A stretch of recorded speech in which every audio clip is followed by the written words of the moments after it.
On the night of our lavish engagement party, my future mother-in-law locked me in a private suite and shoved a contract into my chest. It was titled Agreement of Wife Duties and Submission. She demanded I sign over my $1.2 million house to her son right then and there to prove my respect for his authority. I read exactly one line of that absolute garbage, smoothed down my custom white gown, and decided in that very second to destroy their entire family reputation in front of 200 guests. My name is Nia. I am 32 years old, and I build commercial real estate empires from the ground up. If you have ever had a man's family try to corner you into giving up your peace, your sanity, and your hard-earned paycheck, hit the subscribe button and like this video right now.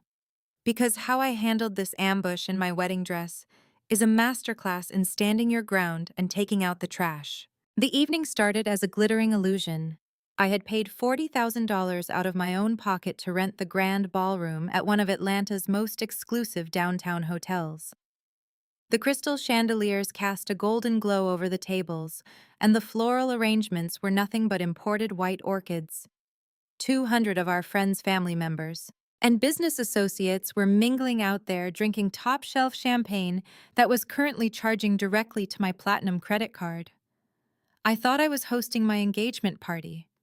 I thought I was celebrating my future with Jamal, a 34-year-old financial consultant who I deeply believed was my equal in every way. But I was walking blindly into a trap meticulously orchestrated by a family of financial predators. I was wearing a custom floor-length white gown. Looking back, the dress was the first massive red flag, but I was too blinded by love to see it.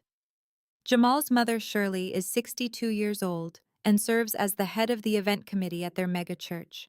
She is a woman obsessed with appearances, status, and control.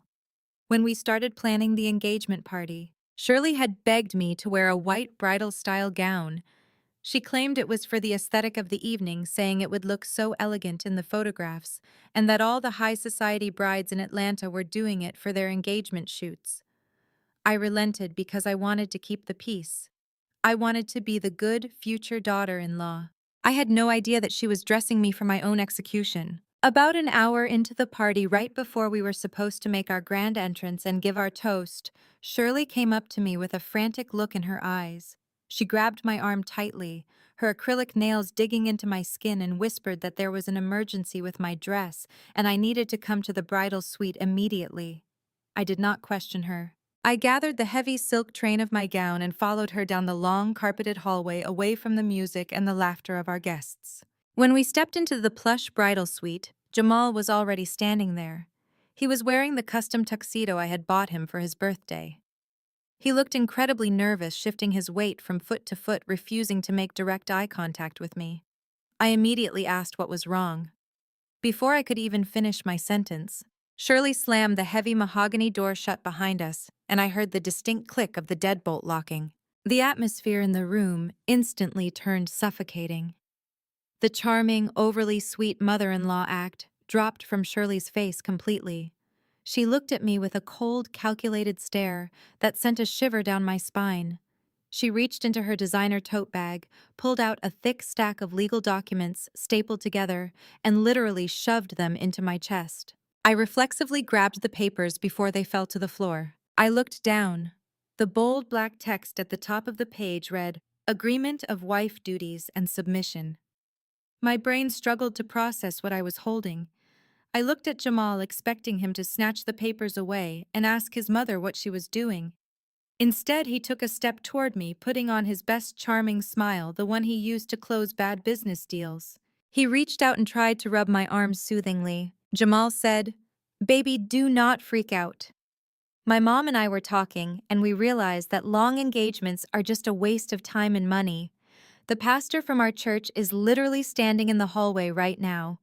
We are turning tonight into a surprise wedding. Everyone in the ballroom thinks this is just a romantic grand gesture. We are going to walk out there, say our vows, and start our lives together right now. But before we do that, we need to make sure our household is built on the right traditional foundation. I stared at him, my heart pounding so hard I could hear it in my ears. A surprise wedding. They had ambushed me. They had brought my pastor, my friends, and my business partners here under false pretenses to pressure me into getting married tonight. And they had trapped me in a locked room to force me to sign a legal contract moments before walking down the aisle. I looked down at the document again. I did not even have to flip the page to see the sheer audacity of what they were demanding. Item 1 was printed clearly on the first page. It stated that the $1.2 million property located in Buckhead, the home that I bought from the ground up with my own commercial real estate profits, must be legally deeded over to Jamal exclusively to establish him as the undisputed head of the household. It also included a clause demanding a mandatory $5,000 monthly allowance paid directly from my business accounts to Shirley for her quote-unquote family advisory role. The absolute disrespect washed over me like a bucket of ice water. For the past 2 years, Jamal had paraded around Atlanta, playing the role of a highly successful financial consultant. He drove a luxury car, wore designer watches, and bragged to his church friends about his investments. But I knew the truth. I knew his real credit score was sitting comfortably in the low 500s. I knew that the Rolex on his wrist was purchased on a joint credit card that I paid off every single month. I knew he was drowning in terrible investment choices and personal debt. I had been quietly subsidizing his lavish lifestyle because I loved him and believed he was just going through a temporary rough patch. Shirley crossed her arms over her chest and sneered at me. She told me that I was a smart girl, but I made too much money for my own good. She said it was emasculating to her son. She told me that if I truly loved Jamal, I would sign the house over to protect his image in the community and prove that I was ready to submit to my husband. She literally said that no high-value man would marry a woman who refused to surrender her assets to his leadership. I stood there in my beautiful white dress holding a piece of paper that was designed to rob me of a decade of hard work, sleepless nights, and relentless hustle. They thought they had me backed into a corner. They thought the social pressure of 200 guests waiting in the ballroom would force me to quickly sign my life away just to avoid a public scene. They thought because I was deeply in love, I would be deeply stupid. They fundamentally misunderstood who they were dealing with. I do not cry over men who view me as an ATM. I do not panic when predators show their teeth. I get even. I took a deep breath, letting the cold reality of the situation freeze any remaining affection I had for the man standing in front of me. I looked Jamal dead in the eye. I asked him if this was truly what he wanted. I asked him if he was actually willing to extort the woman he claimed to love just to maintain his fake image in front of his church buddies. Jamal had the nerve to look annoyed. He told me I was being overly dramatic. He said I was an independent, strong-headed woman, and that was my problem. He told me I should be grateful he was willing to take me on, because without him I would just be another lonely woman with a bank account and no family. That was the kill shot. Any trace of the man I loved vanished, replaced by the pathetic, greedy little boy he truly was. I did not scream. I did not throw a tantrum. I calmly smiled, folded the ridiculous contract into a neat square, and tucked it right into the bodice of my custom gown. I looked at Shirley, who was now beaming with triumph, fully believing she had broken my spirit. I told them both that they were absolutely right. I told them we should not keep our guests waiting any longer. I told Jamal to unlock the door so we could go out there and show everyone exactly what kind of marriage we were about to enter into. Jamal slammed his hand flat against the heavy mahogany door just as I reached for the brass handle. He was not about to let me walk out of that room. The smug satisfaction that had briefly washed over his face melted into a sudden and frantic realization. He knew me well enough to recognize that my sudden compliance was entirely out of character. I had tucked the contract away inside my dress, but I had not asked for a pen to sign it. He blocked the exit entirely, his broad shoulders practically covering the doorframe. He let out a nervous chuckle, the exact kind of forced laugh he always used when a client caught him in a lie or when his math did not add up. He reached into the inner breast pocket of his custom-tailored jacket and pulled out a gold Mont Blanc pen. It was the very same luxury pen I had purchased for him as a congratulatory gift 6 months ago when he claimed he had secured a major promotion at his consulting firm. He stepped closer, crowding my personal space until I could smell the expensive cologne I bought for him last Christmas. He gently placed his hands on my bare shoulders, and his thumbs began rubbing small circles against my collarbone. This was his signature move. It was the physical manipulation he always deployed when he wanted me to soften my boundaries. He lowered his voice to that smooth and honeyed register he used to charm the older women at Sunday service. He told me to hold on just 1 second. He said we needed to make this official and handle our business before we walked out there into the ballroom. He looked deeply into my eyes, putting on his best charming face, and said, "Baby, my boys in the fraternity and the church deacons are looking at me sideways because you make more money. It is just a piece of paper to make my mom happy and protect my image as a provider. You know how these traditional folks are in our community. They do not understand our dynamic. I just need you to sign it right now so I can show it to my mother and get the church elders off my back." The word provider echoed in my mind like a sick and twisted joke. I stared at the crisp lapels of his suit. It was a high-end designer label tailored to absolute perfection. He wore that suit like a suit of armor to his weekly networking mixers, his fraternity alumni events, and the front pew of the church. But I knew the ugly truth hiding behind that expensive silk lining, that suit, along with the matching Italian leather shoes and the silk tie he was currently wearing, was paid for with a joint platinum credit card. It was a credit card I had foolishly added his name to a year ago because he gave me a sob story about needing to build his credit score for our future investments. Every single month, the balance on that card would balloon with exorbitant charges from high-end steakhouses, golf course green fees, luxury menswear boutiques, and bar tabs from nights out with those same fraternity brothers he was so desperate to impress, and every single month on the 25th day without fail. I logged into my personal banking portal and transferred my hard-earned commercial real estate profits to clear the balance down to zero. I paid for the lifestyle that made him look like a king to the outside world. He was not a provider. He was a dependent masquerading as a patriarch. And then there was the sheer audacity regarding the Buckhead property, my sanctuary. He had the absolute nerve to stand in front of me and dismiss the legal transfer of a $1.2 million estate as just a piece of paper. He wanted the deed. He wanted his name printed on the county tax records as the sole owner just to stroke his fragile, insecure ego. I remembered the nights I spent sleeping on an air mattress on the floor of my cramped first apartment, eating cheap takeout and saving every single spare dollar to secure the down payment for that house. I remembered walking through the empty rooms with my general contractor, pointing out exactly where I wanted the hardwood floors laid and the marble countertops installed. I built that equity with my own sweat, my own ruthless negotiations in the boardroom, and my own sleepless nights. Jamal had never contributed a single dime to the mortgage payments. He did not pay the property taxes. He did not even know the name of the landscaping company that maintained the manicured lawn he loved to stand on and brag about to his friends. Yet his fraternity brothers and the church deacons had somehow convinced him that simply possessing the biological title of a man entitled him to the keys to my financial kingdom. I gently brushed his hands off my shoulders. The physical contact suddenly made my skin crawl. I asked him directly how a piece of paper could possibly protect an image that did not actually exist in reality. I kept my voice eerily calm, refusing to give his mother the satisfaction of hearing me raise my voice or lose my composure. I told him that a real provider brings something to the table other than a gold pen and an empty bank account. Shirley gasped dramatically from the corner of the bridal suite.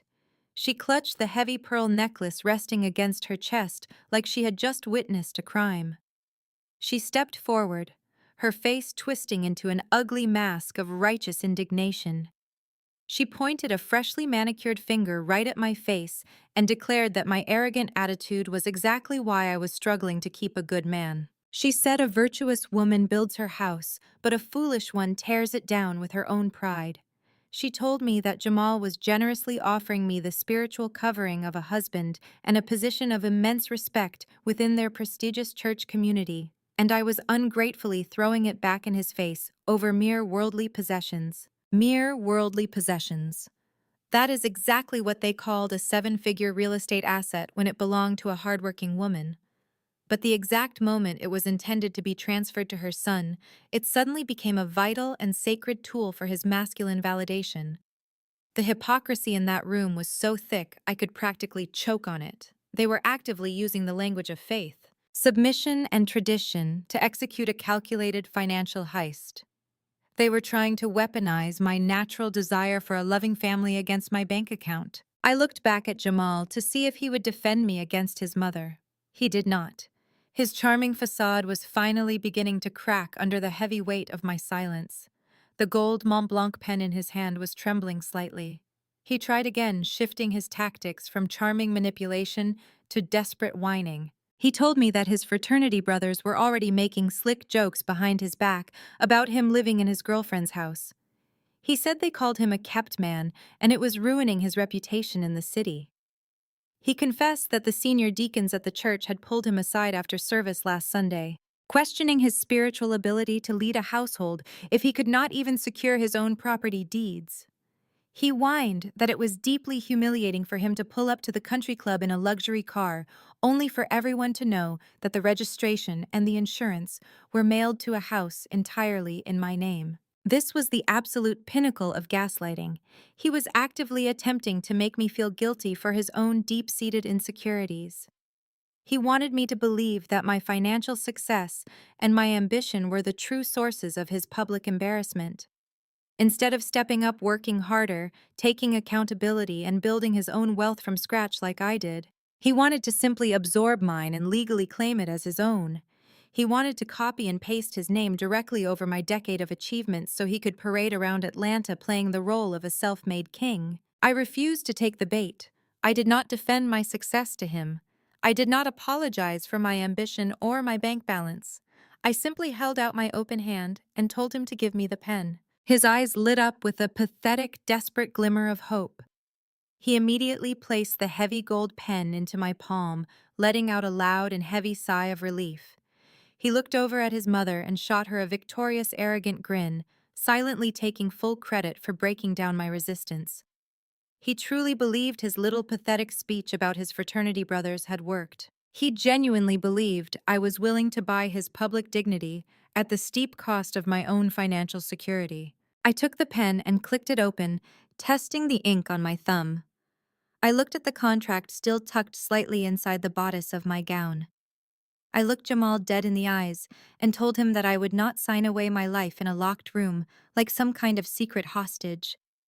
I told him that if he truly wanted me to submit to his leadership, if he wanted me to sign away my home and commit to a monthly allowance for his mother, we were going to do it publicly and proudly. We were going to walk out into that grand ballroom, stand up on the stage in front of the pastor, the church deacons, his fraternity brothers, and my business partners, and we were going to make it absolutely clear to everyone exactly what I was agreeing to. I told him I wanted everyone in Atlanta to witness my traditional submission. Jamal hesitated for a fraction of a second. A quick flicker of doubt crossed his eyes. He asked me nervously what exactly I meant by that. I smiled warmly at him, channeling every single ounce of corporate negotiation training I possessed to keep my face completely neutral. I told him I just wanted to read the agreement out loud to our guests before I signed the bottom line. To show my full and transparent commitment to our new traditional family values, Shirley clapped her hands together in absolute delight. She told Jamal it was a brilliant and beautiful idea. She said it would be a powerful testimony for the younger rebellious women in the congregation. She said it would prove once and for all that a highly successful career woman could still humble herself before a righteous man. Jamal, completely blinded by his mother's praise and his own massive ego, finally relented. He turned around, grasped the brass handle, and unlocked the heavy mahogany door. The loud music and the chatter of the ballroom instantly flooded the quiet bridal suite. The trap was set perfectly, but they had absolutely no idea who was actually the prey. Jamal grasped the heavy brass handle and pulled the door open, but before the celebratory music from the grand ballroom could even fully register in my ears, two figures aggressively pushed their way inside the bridal suite. It was Jamal's younger sister Chloe and her husband DeAndre. As soon as they crossed the threshold, Jamal immediately pushed the door shut behind them. cutting off the sounds of our guests once again. The claustrophobia of the room returned with an absolute vengeance, now multiplied by the suffocating presence of two more financial predators. They did not walk in with warm smiles or joyous congratulations. They did not compliment my beautiful custom gown or ask if I was emotionally ready for the happiest day of my life. They marched into that room like aggressive debt collectors showing up to enforce a foreclosure. They were the muscle. Shirley had clearly texted them from the corner of the room to come in and close the deal because my unexpected resistance was taking too much time. Chloe is 30 years old and has never worked a consecutive 40-hour week in her entire adult life. She was wearing a violently pink designer gown that I knew for an absolute fact was rented from a boutique downtown. She was carrying a micro bag that could barely hold her lip gloss, let alone a single shred of financial independence. Chloe had spent her entire 20s coasting on her mother's enabling behavior and looking for a man to fund her extravagant lifestyle. DeAndre was trailing right behind her wearing a cheap velvet dinner jacket and expensive loafers without socks. He loudly called himself a crypto entrepreneur, which in his specific case was just a fancy term for an unemployed man who spent 12 hours a day on social media, losing other people's hard-earned money. Together, they were the loudest, most financially irresponsible couple in our entire church congregation, always bragging about imaginary investments while dodging calls from bill collectors. Chloe crossed her arms over her chest, looking me up and down with a gaze dripping in unearned superiority. She did not even bother to say hello.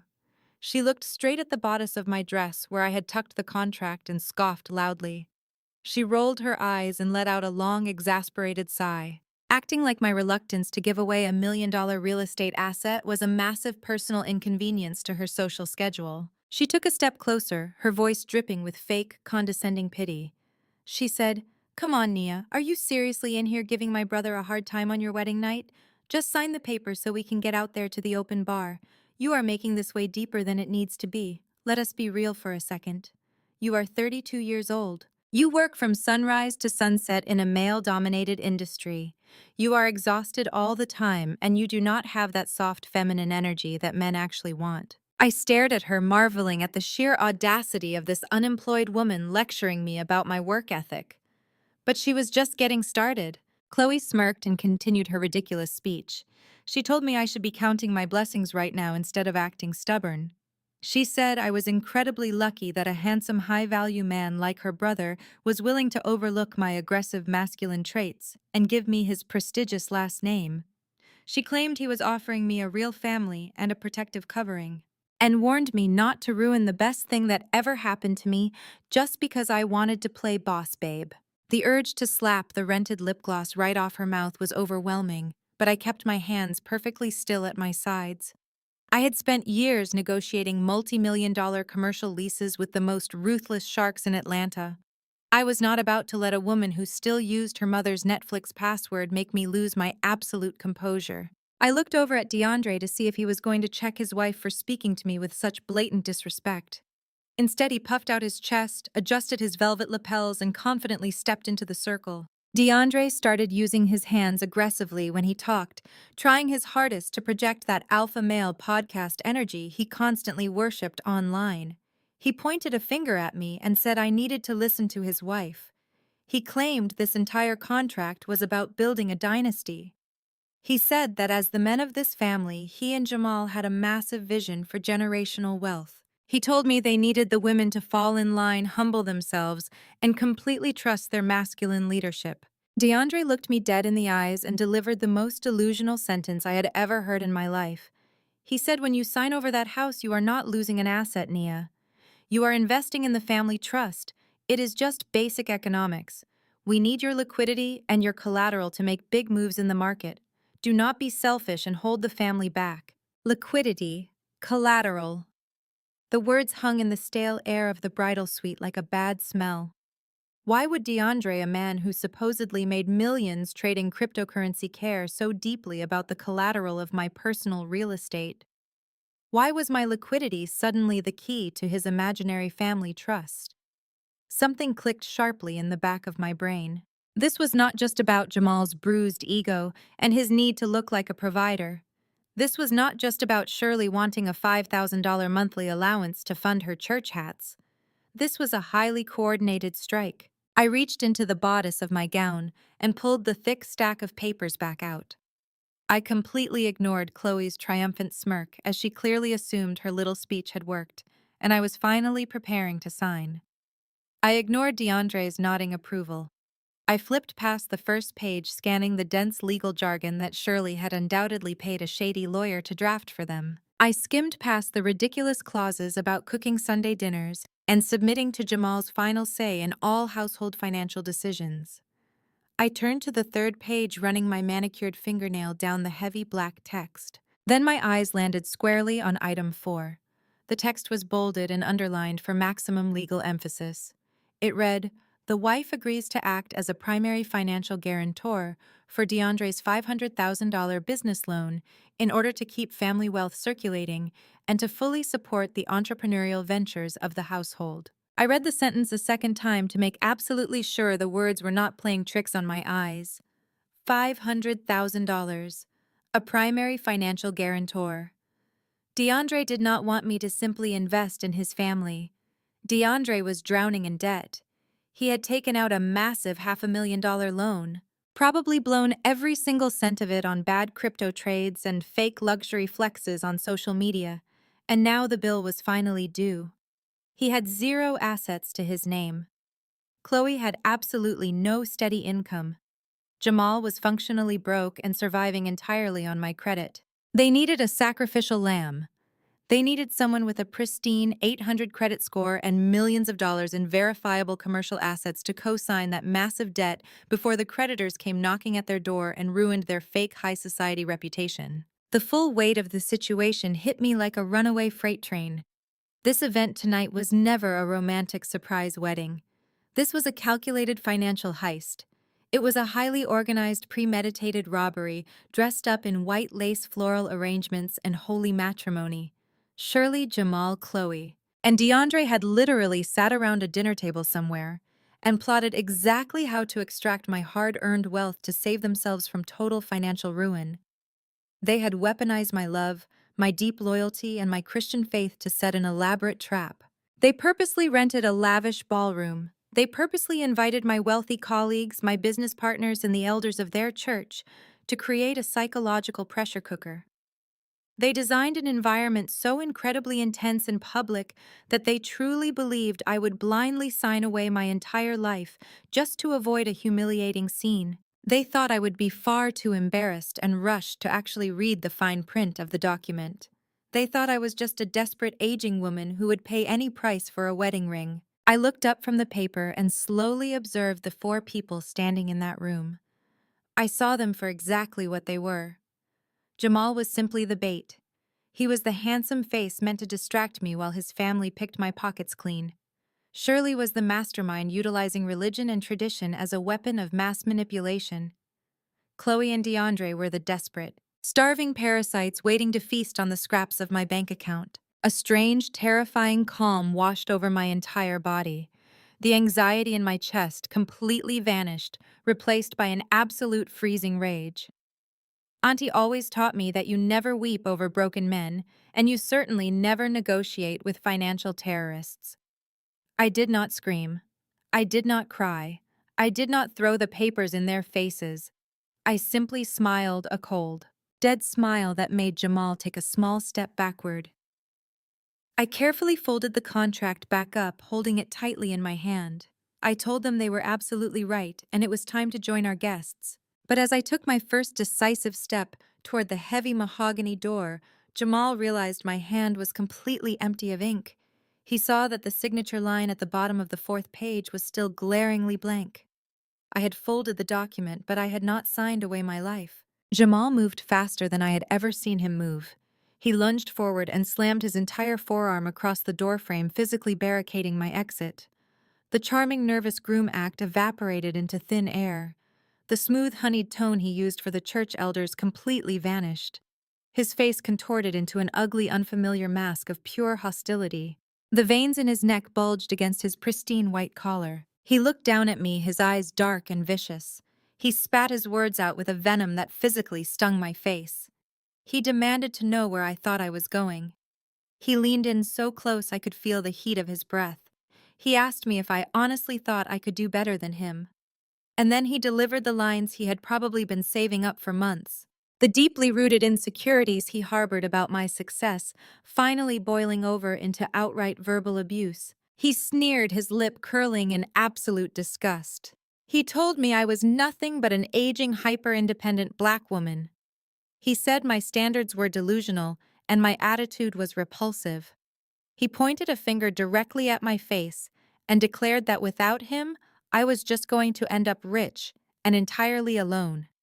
He told me that no real man would ever want to deal with a woman who refused to yield, and I should be begging him on my hands and knees for the privilege of his last name. The words hit the air and seemed to suspend there, echoing off the expensive wallpaper of the bridal suite. An aging, hyper-independent black woman, rich and alone. He intended those words to be a fatal blow to my self-esteem. When he called me an aging, hyper-independent black woman, he hit on a specific cultural nerve that is constantly weaponized against successful women in our community.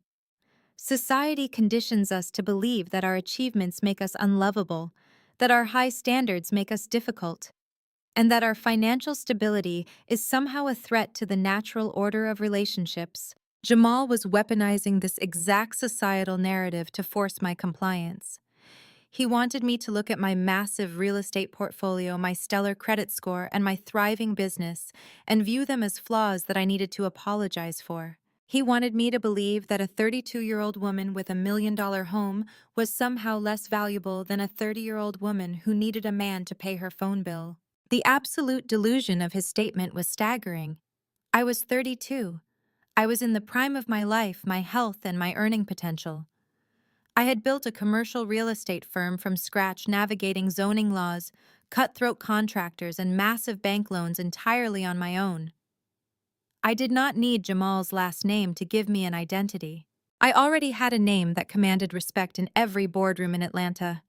And yet here he was, a man drowning in consumer debt, standing in a tuxedo I bought him, trying to convince me that I was the one who was desperate. He expected me to crumble. He expected my eyes to fill with tears.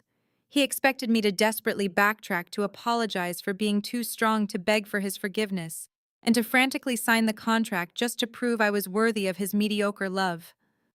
But that is exactly where Jamal miscalculated. He miscalculated on a catastrophic level. My eyes did not well up with tears. My lower lip did not tremble. I felt an incredible icy stillness wash over my entire nervous system. It was the kind of absolute clarity that only comes when a massive illusion is violently shattered. Auntie always taught me a golden rule when I was growing up. Auntie was my mother's older sister, a woman who had built her own catering empire after leaving a deadbeat husband with nothing but the clothes on her back. She always told me that a man who demands your submission before he earns your respect is a man who is looking for a mother, not a wife.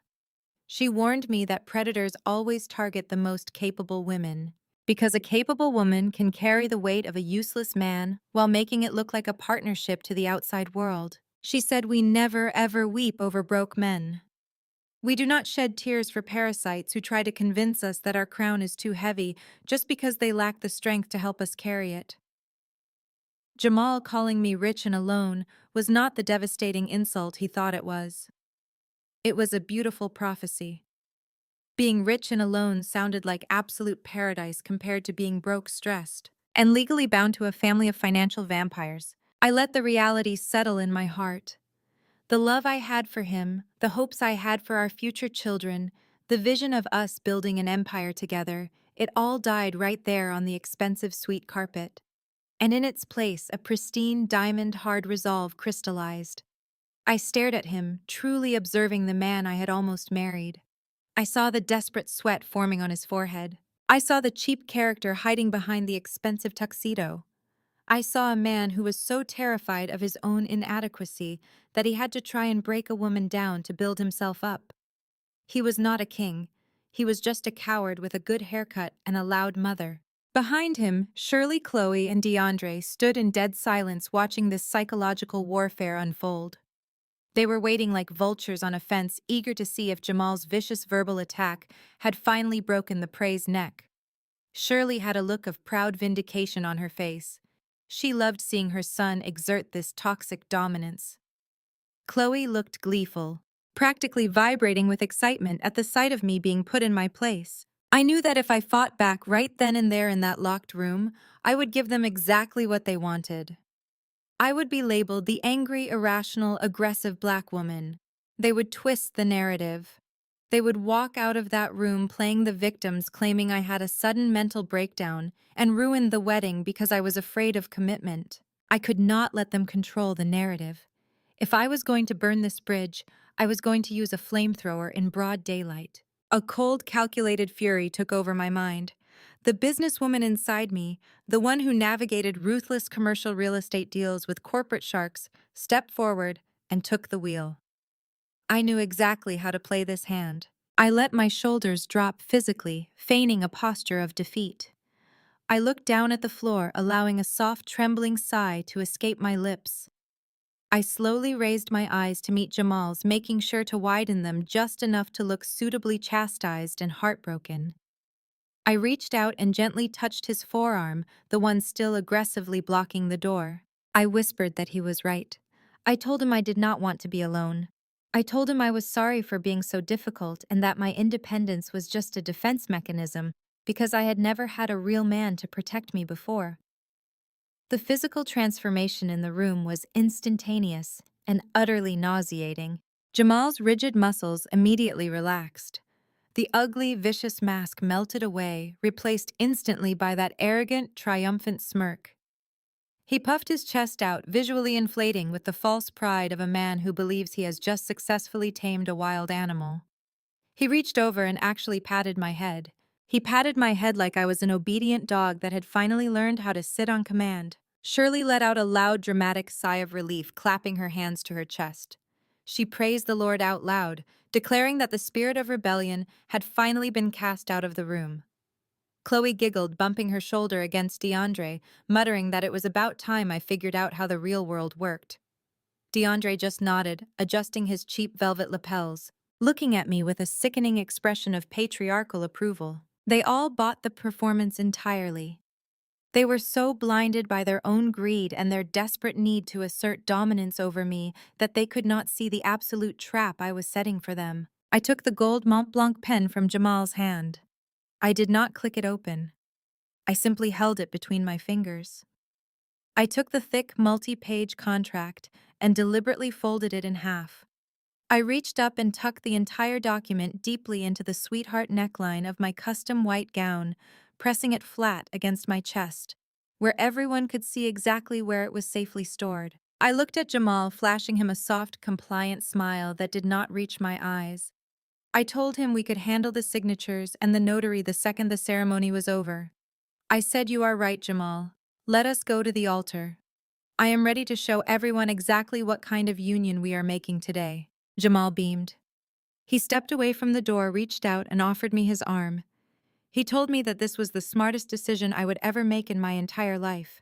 He said I was finally acting like a real wife. Shirley stepped forward and aggressively smoothed down the train of my dress, her hands lingering just a bit too long, as if she was already assessing the quality of the fabric she felt she now owned. She told us to go out there and make the family proud.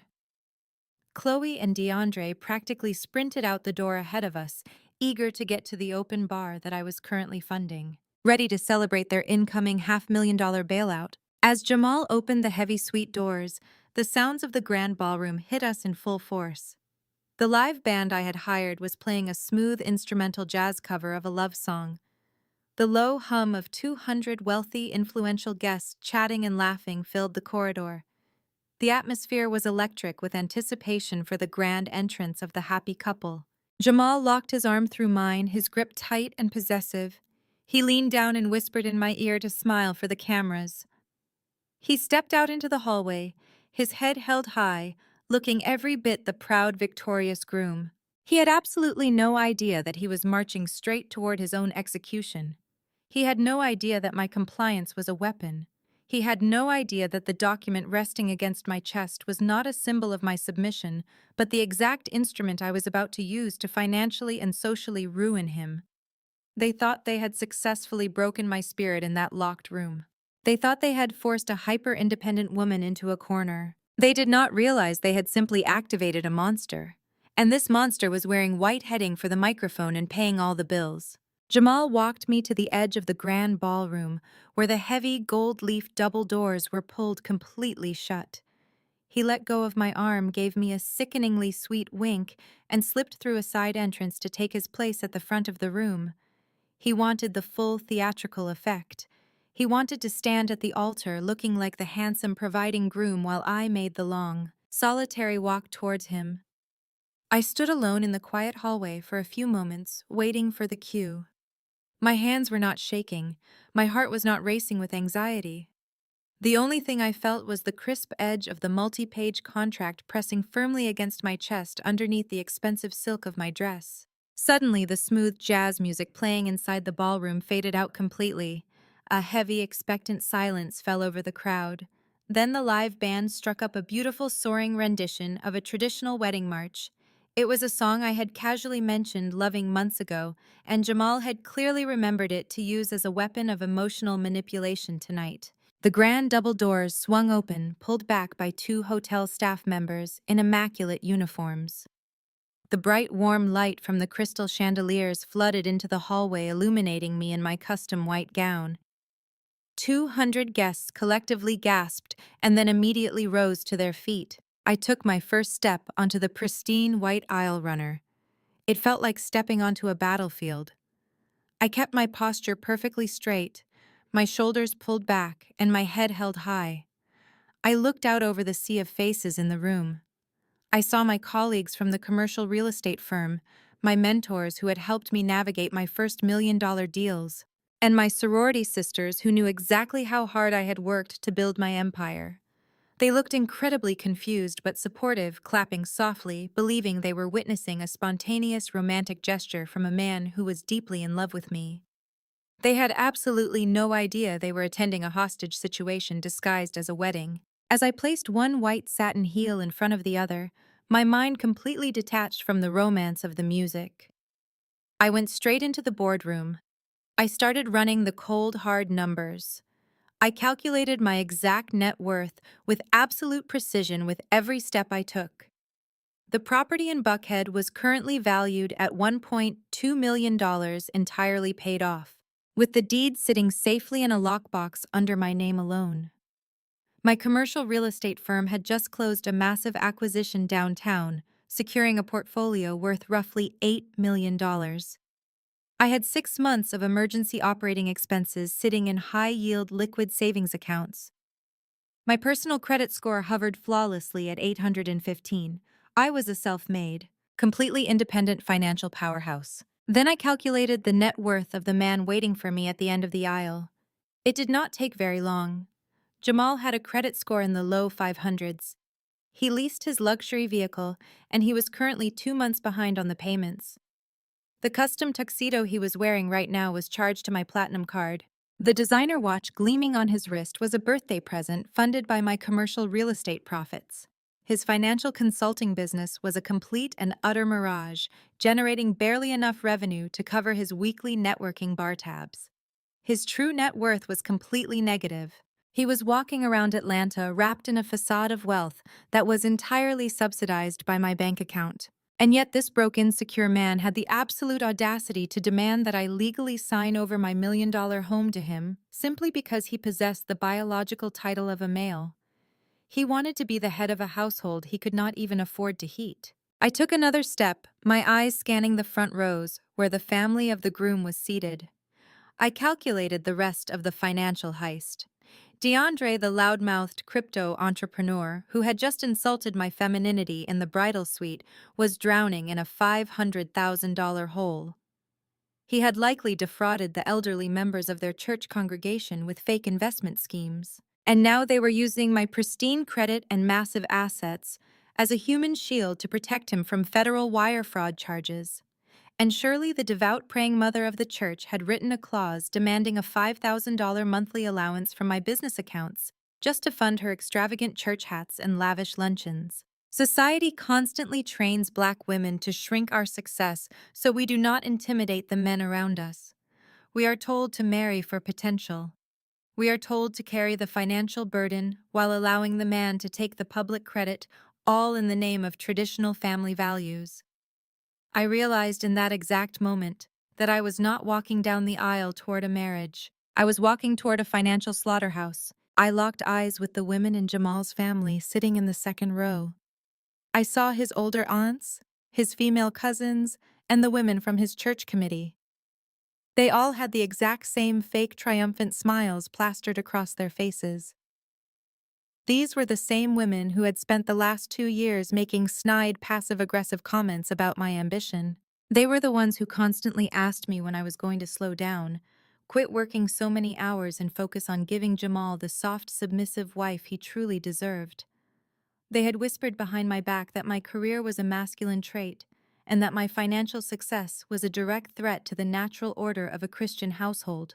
Now they were looking at me with absolute glee. They saw me in the white dress walking toward their golden boy, and they truly believed I had finally been broken.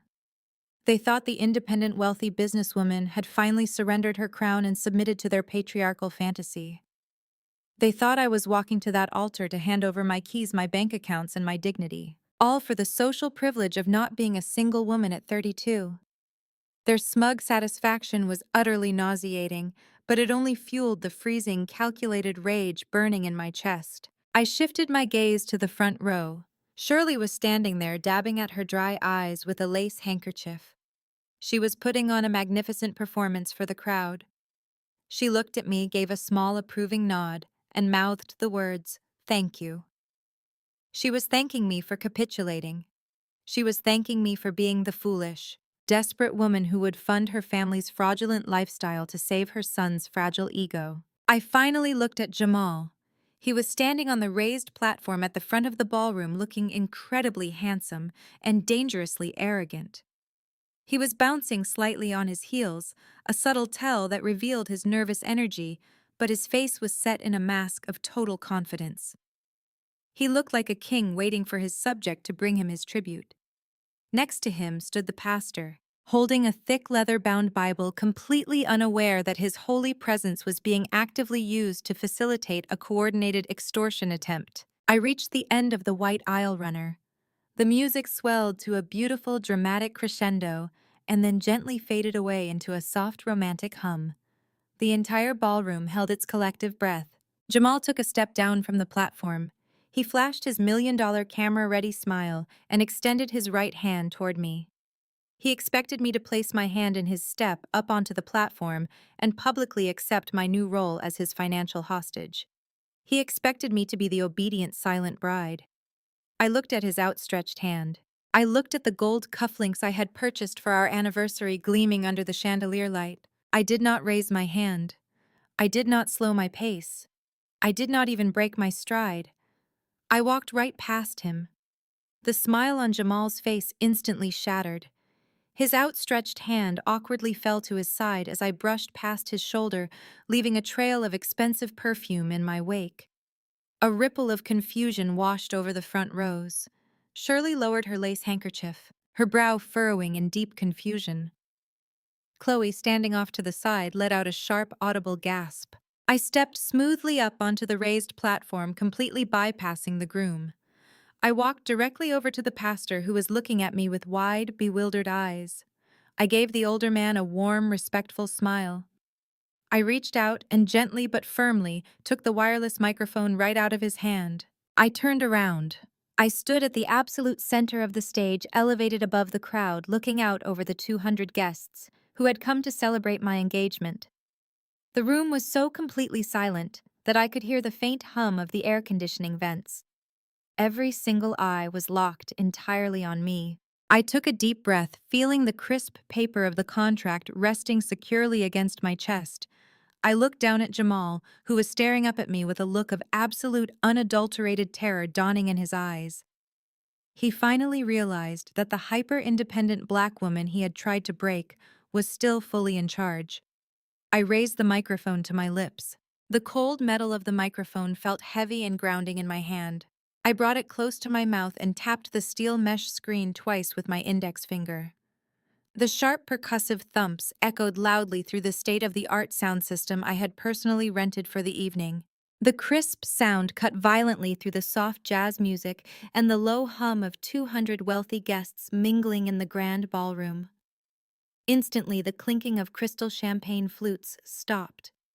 The rustling of expensive silk and tailored suits ceased. The collective murmur of the crowd died down in a wave starting from the front row and rippling all the way to the back by the mahogany bar. Every single face in that room turned toward the raised platform. They looked up at me standing there alone in my custom white gown, entirely bypassing the handsome groom who was currently frozen in a state of absolute panic just a few feet below me. I took a slow, deep breath, letting the absolute silence of the room settle over my shoulders like a heavy cloak. I looked directly into the crowd, making deliberate eye contact with my business partners, my sorority sisters, and the senior deacons of Jamal's church. Then I spoke into this microphone, my voice steady, clear, and devoid of any emotion. I said thank you all for coming to what was supposed to be my engagement party. However, my fiancé and his mother had a surprise for me. The crowd let out a collective soft sound of awe, completely misinterpreting my words. They smiled, nudging each other, fully believing they were about to witness a romantic, impromptu wedding ceremony. They thought Jamal had planned a beautiful, sweeping gesture of true love. They were so incredibly wrong. I did not smile back at them. My expression remained entirely neutral, colder than the ice sitting in their expensive cocktails. I reached up to the sweetheart neckline of my pristine white dress. Slowly and deliberately, I reached inside the bodice and pulled out the thick, folded stack of legal documents I had hidden there just moments before. The crisp white paper contrasted sharply against the elegant fabric of my gown. I unfolded the document, smoothing out the deep creases with my thumb. From the corner of my eye, I saw Jamal physically flinch. The blood completely drained from his face, leaving his skin a pale, sickly gray under the bright chandelier lights. He took a hesitant, panicked step toward the platform, his hands slightly raised as if he wanted to snatch the paper out of my grasp. But he was paralyzed by the 200 pairs of eyes currently fixed on our every move. He knew that any aggressive physical action right now would instantly destroy his carefully crafted image as the perfect, gentle Christian man.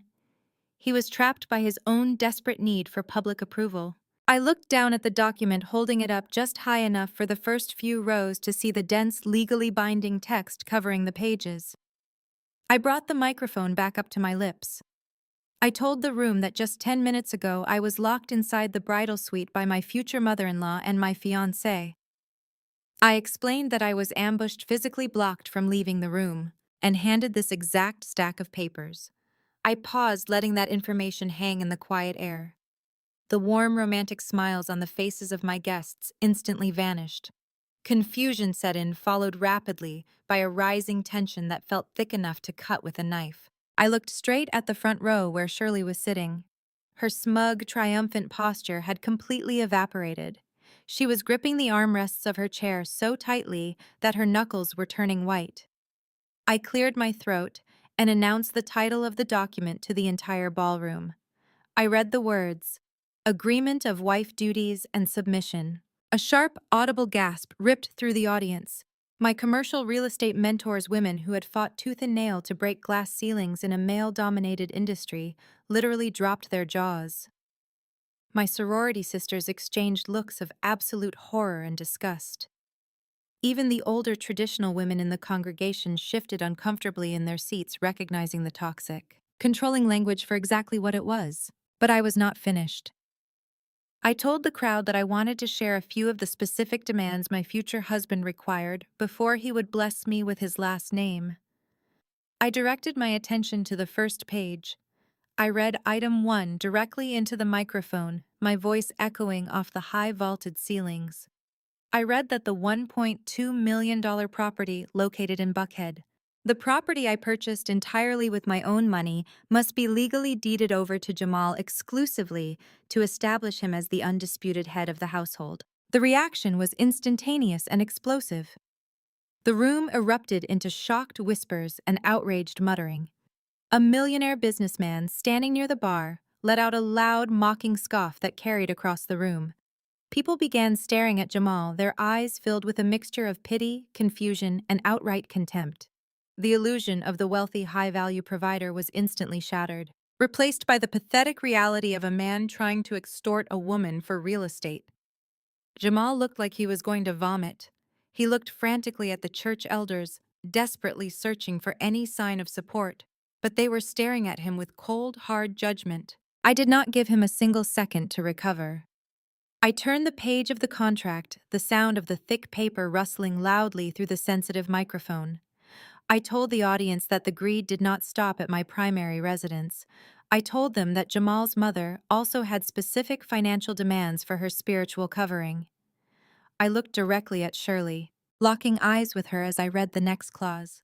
I announced that the contract mandated a mandatory $5,000 monthly allowance to be paid directly from my corporate business accounts to Shirley to compensate her for her family advisory role. The collective gasp this time was even louder than the first. The sheer, unadulterated audacity of a mother-in-law demanding an annual salary of $60,000 just to allow her broke son to marry me was too much for the crowd to process. Women in the audience were shaking their heads in disbelief. The whispers grew into a loud, angry hum, the perfectly curated, highly respectable image that Shirley had spent decades building within her church community was completely incinerated in a matter of seconds. Everyone in that room finally saw her, not as a devout praying mother, but as a manipulative financial predator trying to siphon money out of a hardworking woman's bank account. She had tried to use her religion as a cloak for her greed, and I had just ripped that cloak off in front of every single person whose opinion she valued. Shirley could not handle the exposure. The crushing weight of the public humiliation broke her entirely. She jumped violently out of her front row seat, her expensive lace dress catching on the chair. She lost all sense of her dignified church lady decorum. Her face was flushed dark purple with rage and panic. She began waving her arms frantically in the air, screaming at the top of her lungs. She pointed her finger toward the back of the ballroom, specifically targeting the elevated sound booth where the DJ was stationed. She shrieked, "Cut the microphone, cut the sound, right now, turn it off." She sounded absolutely unhinged, her voice cracking with desperation. She thought she could simply silence me. She thought she could demand obedience from the hired help, just like she tried to demand obedience from me. But Shirley had severely underestimated my level of preparation. The man standing in the sound booth was DJ Marcus. I had worked with him on dozens of corporate events over the last 5 years. More importantly, I was the one who had personally signed his $5,000 performance contract for tonight, and I had paid his invoice in full plus a generous tip 3 weeks in advance. Marcus looked down at Shirley from his booth. He did not touch the mixing board. He did not reach for the volume sliders. Instead, he slowly crossed his arms over his chest, leaned back in his chair, and gave Shirley a blank, indifferent stare.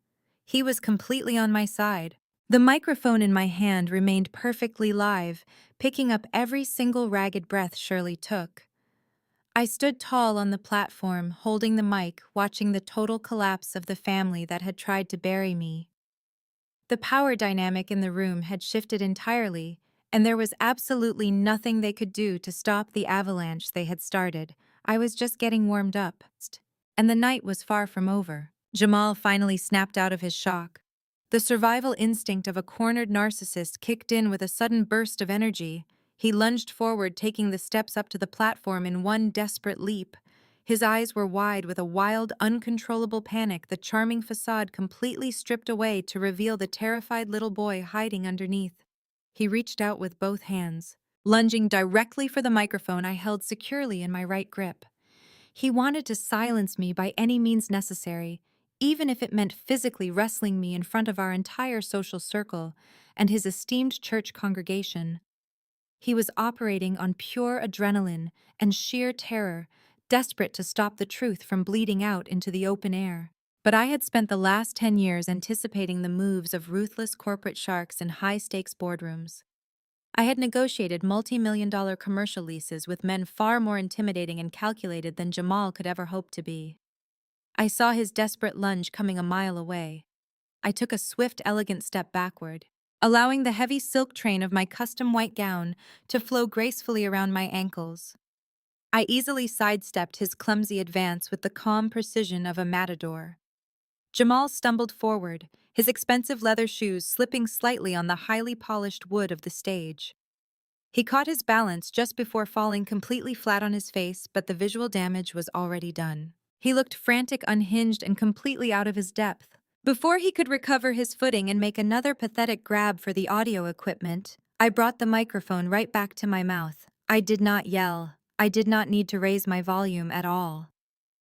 The silence in the grand ballroom was so absolute, so heavy with anticipation, that my normal speaking voice sounded like rolling thunder through the state-of-the-art sound system. I looked down at him, watching his chest heave, and then I spoke directly to the 200 guests who were hanging onto my every word. I said, Jamal wants you all to believe that he is demanding to be the head of my household on paper because of his deep traditional values.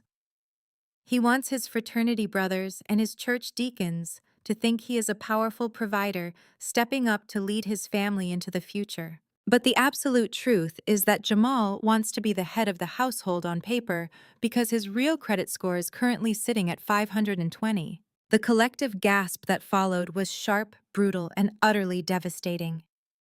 In our specific community, especially among the upwardly mobile professionals gathered in that room, credit scores are the ultimate currency. They are the undeniable metric of a person's financial responsibility and reliability. Revealing a low 500s credit score in a room full of doctors, lawyers, and real estate developers was like exposing a highly contagious terminal disease. Jamal completely froze in his tracks. The life seemed to drain directly out of his eyes. His arms dropped lifelessly to his sides. The aggressive physical energy he had just displayed vanished in an instant, replaced by a hollow, sickening realization that his deepest, darkest secret was now public knowledge.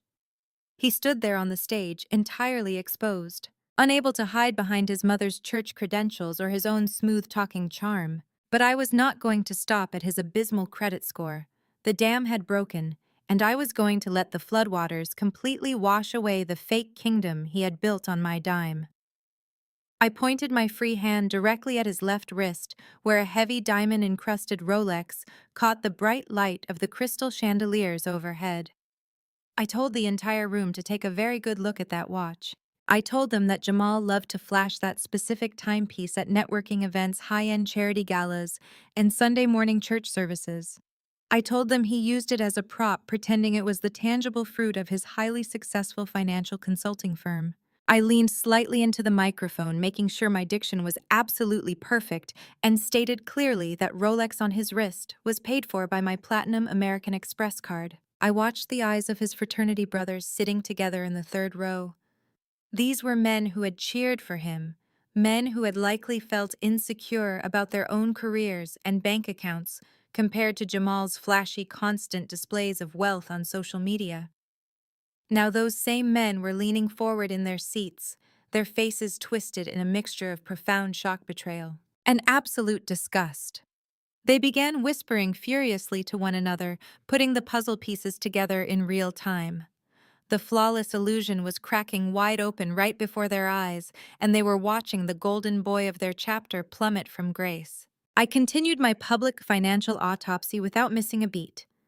I told the audience that the custom-tailored Italian suit Jamal was wearing right this very second, the one he had proudly showed off to everyone during the cocktail hour, was also charged to my personal accounts. I explained that for the past 2 years I had been the silent, invisible engine powering his entire high society lifestyle. Every expensive steak dinner he posted online, every round of golf he played at the exclusive country club, every grand romantic gesture he made was subsidized entirely by my commercial real estate profits. I told them that I paid the credit card bill down to zero every single month while he played the role of a wealthy tycoon. I shifted my gaze directly to the church elders sitting at the VIP tables near the front. These were the conservative traditional men who had pulled Jamal aside and questioned his spiritual ability to lead because he lived in a house registered entirely in my name. They had pressured him to bring me into submission. I looked right at the head deacon and told him that Jamal was not a financial consultant. I told him Jamal was a financial parasite. I explained that his much bragged about consulting business was failing miserably, generating barely enough actual revenue to cover the cost of the expensive designer cologne he wore to their Sunday services. The elders looked horrified. Their jaws were practically resting on the white tablecloths. They had been completely duped by a man who used faith as a shield for his incompetence. I turned my attention back to Jamal, who was now trembling visibly. I told the room that this entire surprise wedding was never an act of spontaneous romance. It was not a grand gesture of love designed to sweep me off my feet. It was an act of extreme calculated desperation. I gripped the microphone tighter, feeling the cool metal against my palm, and delivered the final, devastating blow to his fragile ego. I said this surprise wedding was a last-ditch effort to legally attach his name to my seven-figure real estate assets before his luxury car gets repossessed next week. That specific detail hit the room like a physical shockwave. A car repossession is the ultimate undeniable badge of financial failure. The furious whispers among his fraternity brothers completely stopped, replaced by a stunned, heavy, and extremely uncomfortable silence. You could have heard a pin drop on the carpeted floor. Jamal looked like he had been physically struck by a heavy, blunt object. His mouth opened and closed repeatedly, like a fish gasping for air, but absolutely no sound came out. The charming vocabulary he always relied on had completely abandoned him. He looked desperately toward his mother Shirley, who was still standing near the front row. She was clutching her chest dramatically, her eyes darting around the room, realizing that her own social standing was evaporating alongside her son's. She could not save him this time. She could not pray this humiliation away or sweep it under the rug with a Bible verse. The community that had worshipped him, the congregation that had held him up as a shining example of modern Black excellence and traditional manhood, was now looking at him like he was a complete and utter fraud. The pedestal they had placed him on had been violently kicked out from under his feet. I kept my gaze locked on Jamal, refusing to let him look away from the destruction of his own making. I wanted him to feel the full, crushing weight of the embarrassment he had tried to inflict upon me in that locked bridal suite. He had arrogantly called me an aging, hyper-independent Black woman. He had viciously told me I would end up rich and alone, assuming my wealth was a poor substitute for his presence. The fake king was now utterly and completely dethroned in public forever. But before the heavy, suffocating silence could fully settle over the ruined groom, a loud and aggressive voice ripped through the ballroom. It was DeAndre. He had been standing off to the side, gripping a glass of top-shelf bourbon that I had paid for watching his brother-in-law get financially eviscerated on stage. The realization that their massive, coordinated extortion plot was unraveling right in front of the entire city must have sent him into a blind panic.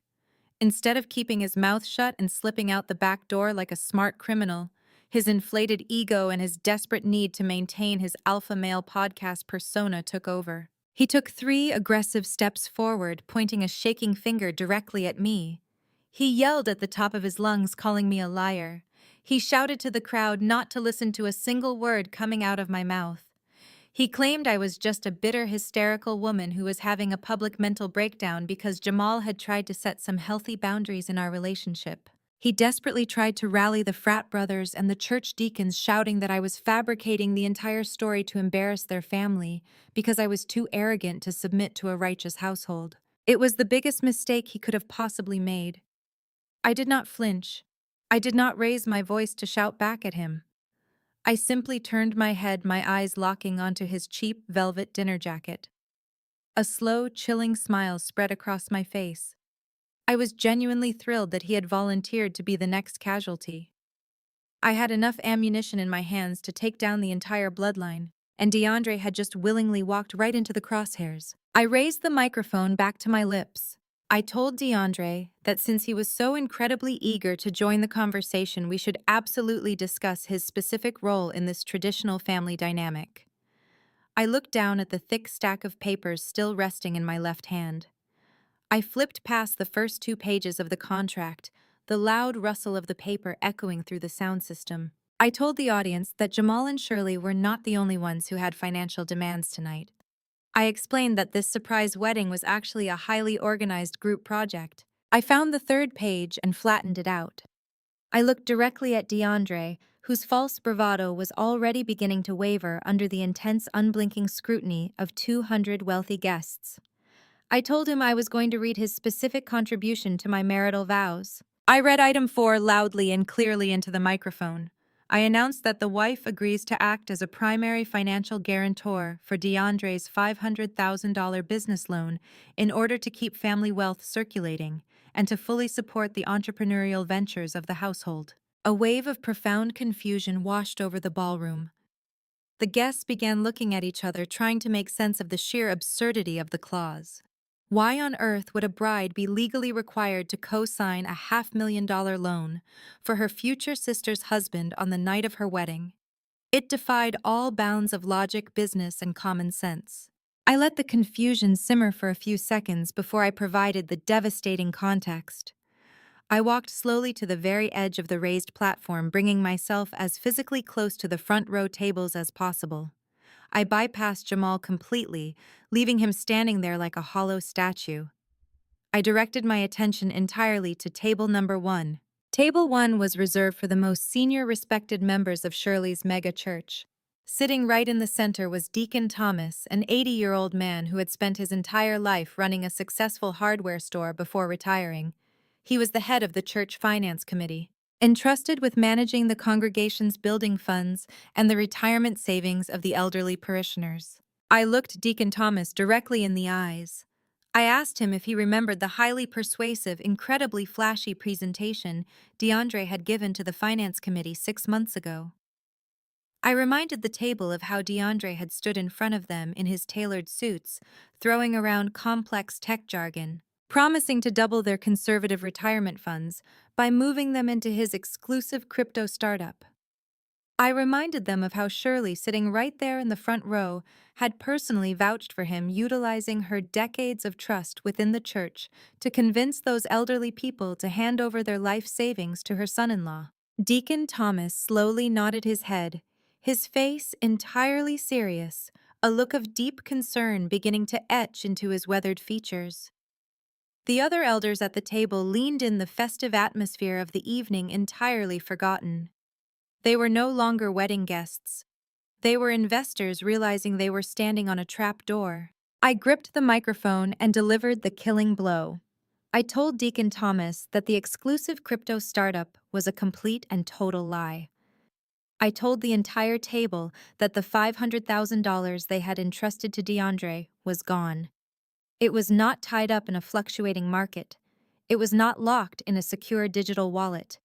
It was entirely evaporated. I explained that DeAndre was not an entrepreneur.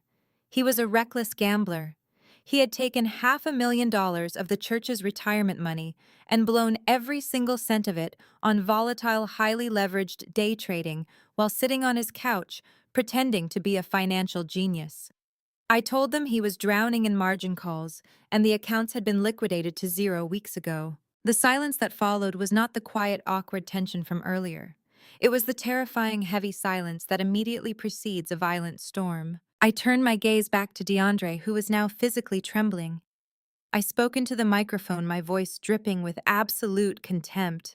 I told the room that this contract, this entire surprise wedding, was their desperate last-minute strategy to force me to pay the church back. I explained that DeAndre knew the finance committee was asking for their quarterly statements. He knew that the moment they saw the empty accounts, they were going to file federal wire fraud and embezzlement reports with the police. They needed a massive injection of liquid cash immediately to replace the stolen funds before the authorities got involved. I told them they had planned to use the equity from my $1.2 million house to secure a new loan. They were going to use my pristine 800 credit score to bail out a criminal. They were trying to make me the legal financial guarantor of a massive fraud, so that when the house of cards finally collapsed, my wages would be garnished, my property would be seized, and my business would be ruined while DeAndre walked away without a single scratch. The chaos that erupted in that ballroom was unlike anything I had ever witnessed. Deacon Thomas did not just sit there in shock. The 80-year-old man stood up so fast his heavy wooden chair tipped backward and crashed loudly against the floor. His face was a mask of righteous biblical fury. He slammed his fist down onto the white tablecloth, rattling the expensive crystal glasses. He pointed a shaking, furious finger directly at DeAndre. He demanded to know if what I was saying was the truth. He demanded to see the portfolio statements right then and there. The other elders at Table 1 stood up alongside him. These were men who had known Shirley for 30 years, men who had trusted her family implicitly. They began shouting their voices, filled with the deep, painful betrayal of being robbed by someone inside their own sanctuary. The wealthy professionals in the room, my colleagues and business partners, began pulling out their phones. I could see them texting their own lawyers and financial advisors, completely horrified by the staggering level of criminal audacity they were witnessing. DeAndre's alpha male facade completely disintegrated into dust. The man who had strutted into my bridal suite just 20 minutes ago, aggressively waving his hands and demanding that I surrender my liquidity to his masculine leadership, was now terrified. He literally took 2 steps backward and physically hid behind his wife. He cowered behind Chloe's violently pink designer gown, using a 30-year-old woman as a human shield against the wrath of an 80-year-old deacon. Chloe was utterly mortified. She looked around the room with wide, panicked eyes, realizing that her entire high society social life was over. The women she had spent years looking down upon, the women she had insulted for having to actually work for a living, were now staring at her with undisguised pity and disgust. She tried to step away from DeAndre, clearly wanting to distance herself from the radioactive fallout, but he grabbed onto the back of her dress like a frightened child holding onto his mother's skirt. I stood on the platform and watched the total devastation of their coordinated heist. I had not shed a single tear. I had not raised my voice in anger. I had simply taken their own legally drafted contract, read their own words back to them, and let the absolute truth do all of the heavy lifting. They had brought me into a locked room, intending to strip me of my wealth, my property, and my peace of mind. They thought I was just a naive woman desperate for a ring. Instead, I had exposed them as a syndicate of broke, desperate frauds. But as satisfying as it was to watch DeAndre cower in fear and Shirley hyperventilate in the front row, I was not completely finished. Jamal was still standing on the stage with me, completely silent, desperately hoping that the spotlight had permanently shifted away from him. He was hoping that DeAndre's massive criminal fraud would somehow overshadow his own pathetic financial failures. He was wrong. I turned slowly back toward my former fiancé, the thick contract still resting in my hand. I had one more massive revelation left in my arsenal, and it was going to ensure that Jamal could never show his face in the downtown commercial district ever again. Before I could even open my mouth to deliver the final blow, a loud, piercing wail erupted from the front row. It was Shirley. Realizing that her son-in-law was about to face federal prison and her own reputation was lying in ashes, she resorted to the ultimate weapon in a manipulator's playbook. She played the victim. She threw her hands up toward the vaulted ceiling, tears streaming down her face, and began crying with the dramatic intensity of a professional mourner. She wailed that I was a cruel, vindictive woman intentionally trying to tear a good Christian family apart. She sobbed loudly, clutching her chest, claiming that they had welcomed me into their home with open arms, and this public humiliation was my twisted way of repaying their warmth. Shirley stepped closer to the stage, pointing an accusatory finger at my white dress. She yelled that I was a heartless corporate machine who cared more about money than love, forgiveness, or family loyalty. She tried to rally the remaining sympathetic older women in the room, claiming that the modern world had poisoned my mind against traditional values. She screamed that a real woman would have handled these minor financial misunderstandings privately behind closed doors, instead of attempting to destroy her son's life in front of his entire community. She actually had the audacity to invoke God, crying out that the Lord would judge my harsh and unforgiving spirit. I stood on the platform and let her scream until her voice began to turn hoarse. I did not interrupt her performance. I wanted every single person in that grand ballroom to see the absolute depths of her manipulation. When she finally paused to catch her breath, dabbing her dry eyes with her lace handkerchief, I raised the microphone back to my lips. My voice was dangerously calm, cutting through the heavy tension like a scalpel. I looked directly down at her and said, "Shirley, please do not insult my intelligence or the intelligence of everyone in this room by hiding your greed behind your religion. There is absolutely nothing Christian about extortion. There is nothing righteous about locking a woman in a room to rob her of her real estate. And there is certainly nothing holy about stealing $500,000 from the elderly members of your own congregation to fund your family's lavish lifestyle. You did not welcome me into your family with open arms. You welcomed my credit limit, my assets, and my earning potential. You saw me as an ATM, not a daughter-in-law. Shirley's mouth snapped shut. The few women who had been comforting her instantly dropped their hands and took a step back, suddenly treating her like she was radioactive. I had completely stripped away her final layer of defense. She had absolutely nowhere left to hide. I turned my body away from her and faced Jamal once again. He had used the brief distraction of his mother's tantrum to try and compose himself. He had straightened his posture slightly and adjusted his tie, perhaps foolishly, hoping that the worst was over. He probably thought that since I had exposed his bad credit and his fake watch, the public execution was finally drawing to a close. He was dead wrong. I was about to drop the absolute biggest twist of the entire night. I spoke into the microphone, addressing the entire room, but keeping my eyes locked dead onto his. I said, "Let us talk about Jamal's pride and joy. Let us talk about the prestigious financial consulting firm he runs in that beautiful luxury high-rise building downtown." I saw several of his fraternity brothers nod slowly in the audience. That office was the absolute cornerstone of Jamal's fake identity. He constantly posted pictures of himself sitting behind a massive mahogany desk, staring thoughtfully out of the floor-to-ceiling windows that overlooked the Atlanta skyline. He used that impressive corporate address to lure in clients, to impress women on social media, and to justify his arrogant attitude. He always told everyone that having a premium address was the cost of doing high-level business. I smiled warmly, a smile that sent a visible shiver down his spine. I said, "It really is a stunning building, Jamal. The marble lobby is gorgeous, the security team is top-notch, and the panoramic views from your corner office on the 30th floor are truly spectacular. It takes a very successful man to maintain a lease in a prime commercial property like that." Jamal stared at me, his eyes narrowing in suspicion. He could tell I was setting him up, but his massive ego and limited business acumen prevented him from seeing the trap before it sprang shut. He swallowed hard, a bead of nervous sweat rolling down the side of his face. I paused for 2 full seconds, letting the anticipation in the room build to an unbearable level. Then I dropped the final, devastating financial nuke. I leaned into the microphone and said, "By the way, Jamal, you know the company that owns that luxury high-rise, my commercial real estate firm finalized the quiet acquisition of that entire building last month. I am your new landlord." The reaction from the crowd was instantaneous and electric.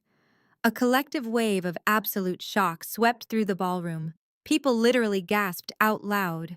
The sound of 200 wealthy, influential guests simultaneously reacting sounded exactly like the audience at a movie theater watching a massive plot twist unfold on screen.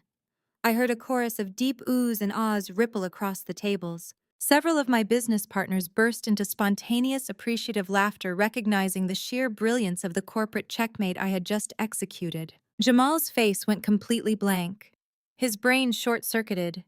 He stared at me with his mouth slightly open, entirely unable to comprehend the magnitude of what I had just revealed. He had been so incredibly busy trying to steal my residential property that he had completely failed to research the commercial acquisitions my company was making in his own backyard. I did not stop there. I pressed the advantage, driving the final nail perfectly into the coffin of his public reputation. I said, "Since we are doing full financial disclosures tonight, I think your fraternity brothers and your church elders should know the current status of your business lease. When my firm took over the property management accounts 3 weeks ago, I personally audited the rent roll. You are currently 3 months behind on your office rent, Jamal. You have been dodging calls from the property manager and making empty promises about incoming wire transfers that never actually arrive." The murmurs in the crowd grew louder, more aggressive, and entirely mocking. The men who had previously looked up to him were now shaking their heads in sheer disbelief. He was not just broke on a personal level. His business was a complete and total sham, operating entirely on stolen time and unpaid bills. I gripped the microphone, my voice radiating absolute authority and unbreakable power. I delivered the final verdict. I told him, "You wanted a piece of paper so badly tonight. You wanted to give me legal documents. Well, I have one for you. Consider this your official public eviction notice. I am terminating your commercial lease effective immediately due to chronic non-payment. You have exactly 24 hours to clear out your desk, pack up your fake designer suits, and vacate my property. If your office is not completely empty by tomorrow night, my security team will drag your belongings out to the curb and change the locks." The devastation was absolute. Jamal physically crumbled. His shoulders slumped forward and his head dropped toward his chest. The carefully constructed posture of the proud, high-value provider collapsed entirely, leaving behind nothing but a humiliated, defeated man. He was legally, publicly, and financially ruined. In less than 20 minutes, I had systematically dismantled every single lie he had ever told. I had stripped him of his fake wealth, exposed his fraudulent business, and publicly evicted him from the very office he used to scam his community. He had brought me to this stage to make me surrender my kingdom. Instead, I had used this exact stage to conquer his. Let us deeply examine the absolute magnitude of his failure right now. Jamal had spent years curating an image of untouchable success. He had weaponized that fake success against me, telling me that I needed his masculine leadership to validate my existence. He had used the patriarchal structures of his church to pressure me into submission. He had convinced himself that because I was a woman who loved him, I would naturally blind myself to his blatant financial incompetence. He severely underestimated the fierce protective instinct of a woman who built her own wealth from the dirt up. As I watched him staring blankly at the floor of the stage, I felt no pity. I felt absolutely no remorse. When a predator tries to drag you into the dark, you do not apologize for turning on the floodlights. The crowd continued to buzz with shocked energy. The millionaire businessman by the bar raised his champagne flute directly toward me in a silent, respectful toast. My mentors were smiling proudly, their eyes shining with fierce approval.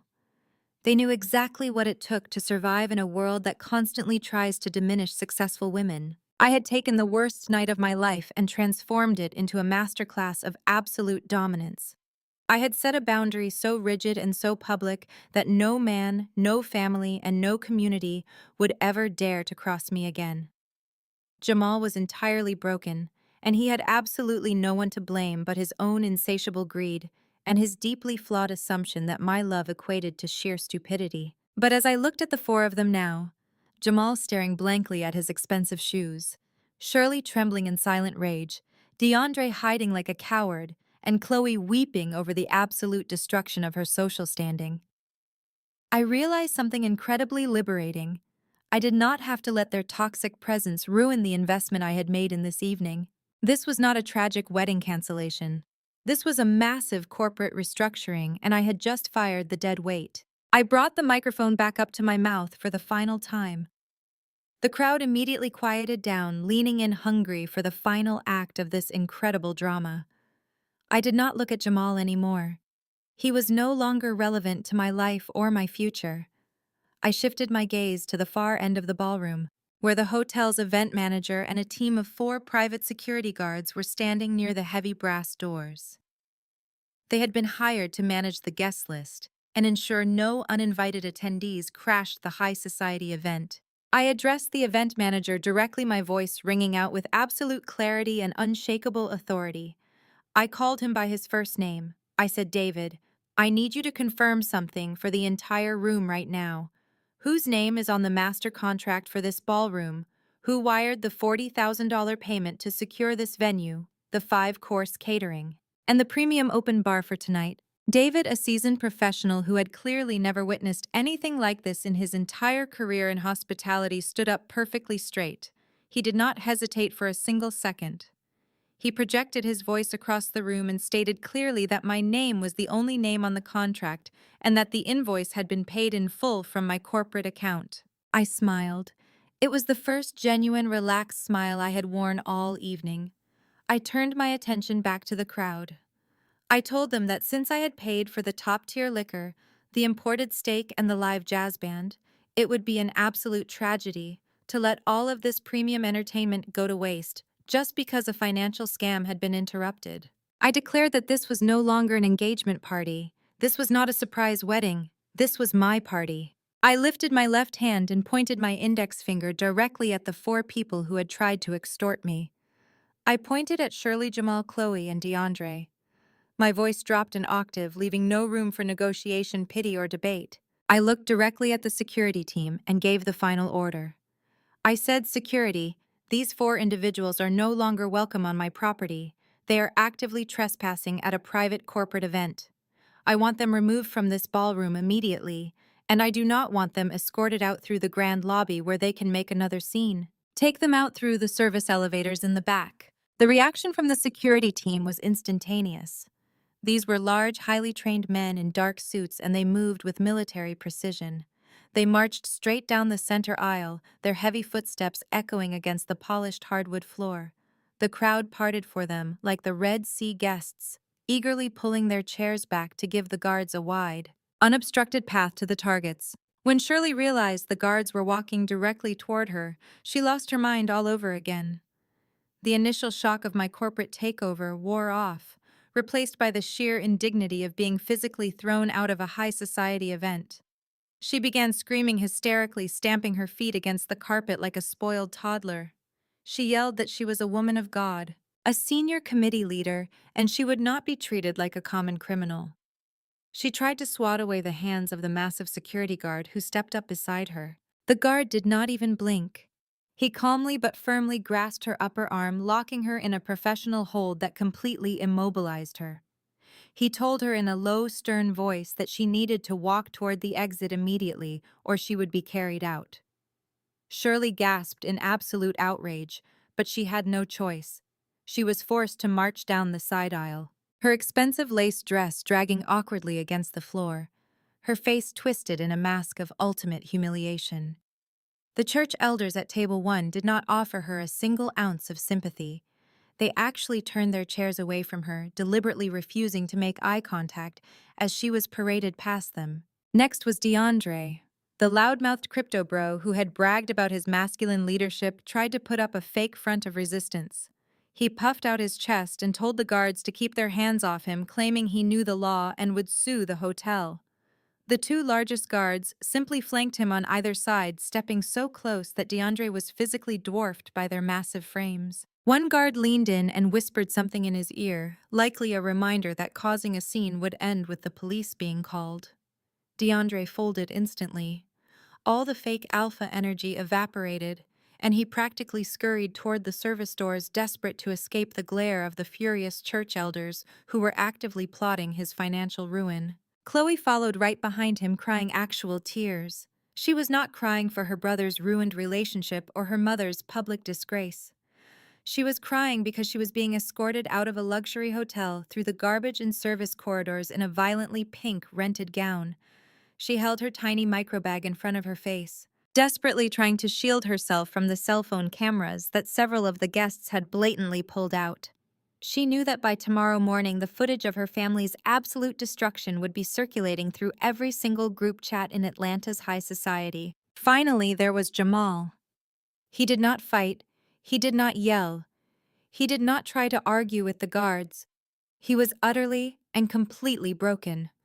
The guard approached the raised platform and gestured toward the side stairs. Jamal slowly descended the steps, moving like an empty shell of a man. He did not look up. He kept his eyes glued firmly to his expensive leather shoes. As he walked down the aisle toward the back exit, his fraternity brothers, the men he had tried so desperately to impress, did not say a word to him. They simply watched him go, a silent, damning judgment of his complete failure as a man. I stood on the stage and watched the heavy brass service doors swing shut behind them. The toxic weight that had been pressing down on my chest for the last 2 years instantly lifted. The air in the room felt lighter, cleaner, and infinitely more breathable. The emotional vampires had been formally evicted from my life. I lowered the microphone. I turned around and walked over to the pastor, who was still standing near the altar area, clutching his leather-bound Bible. He looked completely shell-shocked, like a man who had just survived a natural disaster. I offered him a polite, reassuring smile. I gently placed the microphone back into his trembling hand.